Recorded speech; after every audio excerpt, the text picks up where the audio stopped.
I know as adults it is easier for us to just go about our day without communicating to these children, because really making things known to them can be stressful, and we might think we don't have the patience, or we don't have the time, or we don't have the skill, or what have you, to explain things to them. But it is really, really necessary that we talk to them a lot, and we can't overemphasize that these children can understand anything you tell them. The only difference is that you might have to explain it simpler, but that they don't understand it's something that is not true. We have to make extra effort to always explain things, because it is in our action that they learn, and if you don't explain it well to them, they might get another meaning from it.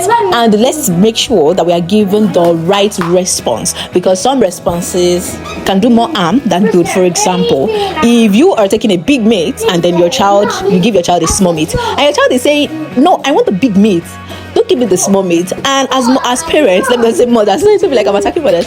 As parents, you're like, no, be contented. That's the one you have. Don't do this. So the kind of message you are passing can or do well to the child. So in that instance, the child does not understand why he has a small meat and you have a big meat. It looks unfair and does not make sense actually. So rather than teaching contentment in that instance, what you can just explain to the child is, mommy is big and mommy wants a big meat, but you are small, you can make do with a small meat or a small food. Let's not use meat because they need more protein than you do actually, but let's say food. That is okay, that is still reasonable than trying to say, because if you teach the child contentment, that the child should be contented with a small food, then that means you are against that law, because obviously your food is big. So why are you teaching me contentment and then you have a big food? That means mommy is not contented and mommy is not. Why am I using mommy? Okay.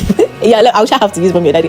So that means you are not abiding by the lessons you are giving the child. So it is very important that while explaining things, you are not contradicting yourself and you are giving the simplest and the most reasonable explanations.